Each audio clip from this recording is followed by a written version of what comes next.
Everyone, आज हम अपने साइंस का जो फर्स्ट चैप्टर स्टार्ट करने वाले हैं, cell the fundamental unit of life.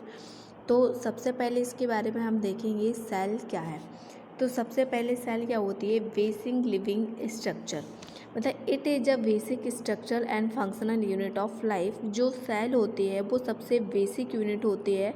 यदि हम ह्यूमंस में यदि एग्जाम्पल इसके देखें, जैसे कि बिल्डिंग है, तो इसमें जो सबसे छोटी है, सबसे बेसिक यूनिट होगी वो होगी ब्रिक। यदि हम ह्यूमंस की बात करें तो उसमें जो सबसे छोटी है, सबसे बेसिक यूनिट होती है वो होती है सेल। तो ये क्या हुआ इसका स्ट्रक्चर। यदि हम इसके फंक्शन की बात करें कि फंक्शन क्या होता है, तो सेल की लिविंग एक्टिविटी, जो सेल में लिविंग एक्टिविटी होगी उसे हम बोलेंगे फंक्शनल।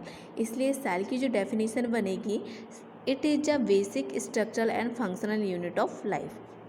अब सबसे पहले किसने डिस्कवर किया है?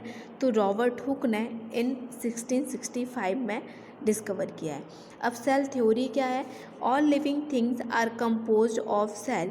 जितनी भी लिविंग थिंग्स होती हैं उसमें सेल्स कंपोज्ड होती हैं, मतलब जितनी भी लिविंग थिंग्स हैं वो सेल्स के कंपोजिशन से या सेल से मिलकर बनी हुई हैं। Cells are the basic unit of structure and function in living things. ठीक है, मतलब जितनी भी लिविंग थिंग्स होती हैं उसकी जो भी सेल्स है उसकी जो स्ट्रक्चर एंड फंक्शनल यूनिट होती है cell. New cells are produce from existing cell. जितनी भी न्यू सेल्स प्रोड्यूस होती हैं वो एग्जिस्टिंग सेल होती हैं, मतलब पुरानी सेल से ही न्यू सेल बनेगी। अब हम देखेंगे कुछ barrier cell form from human body. Human body में बहुत सारी सेल्स होती हैं जो अलग अलग टाइप से होती हैं, तो कुछ हम इसके देख लेते हैं। जैसे कि हमारी बॉडी में स्मूथ सेल भी होती है। कौन सी सेल होगी? स्मूथ सेल भी होती है। ब्लड सेल्स होती हैं। ब्लड सेल्स 3 टाइप से होती हैं। ब्लड सेल्स आरबीसी होती है, डब्ल्यूबीसी होती हैं, प्लाज्मा प्लेटलेट्स, ये ब्लड सेल्स में आएगी। नर्व सेल्स भी होती है। ओवम जो कि फीमेल गैमेट्स होते हैं, स्पर्म जो कि मेल गैमेट्स होते हैं, और फैट सेल्स होती हैं।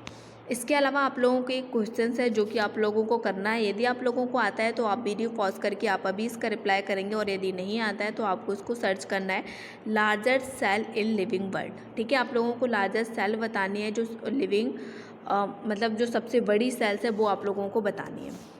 अब टाइप्स ऑफ ऑर्गेनिज्म, किस बेसिस पे? कि on the basis of number organism, number of cell. तो सबसे पहले जो सेल्स होती है वो 2 टाइप्स होती है, यूनिसेलुलर एंड मल्टी सेलुलर। ठीक है, तो इसमें हम क्या देखेंगे कि जो मोड ऑफ वन सेल, जो यूनिसेलुलर है सिंगल सेल से बनी होगी, मल्टी सेलुलर है वो एक से ज़्यादा सेल से बनी होगी, and single cell perform all life function. जो इसमें सिंगल सेल ही पूरे के फंक्शंस को परफॉर्म करेगी, जबकि जो मल्टी सेलुलर में एक स्पेशलाइज सेल होती है वो डिफरेंट फंक्शंस को शो करेगी। ठीक है, जैसे कि सिंगल सेल्स में या यूनिसेलुलर में एग्जांपल अमीबा हो गया, paramecium, bacteria, and multi cellular में हो गया जैसे कि ह्यूमंस। अब हम यहाँ पे prokaryotic cell and eukaryotic cells के बारे में देख लेते हैं कि प्रोकैरियोटिक सेल्स जो स्मॉल होती है वो 1 से 10 माइक्रोमीटर तक की हो सकती है, माइक्रोन की होती है सॉरी, और 1 माइक्रो बराबर होता है 10⁻⁻⁶ मीटर, और यूकैरियोटिक में होती है 5 to 100।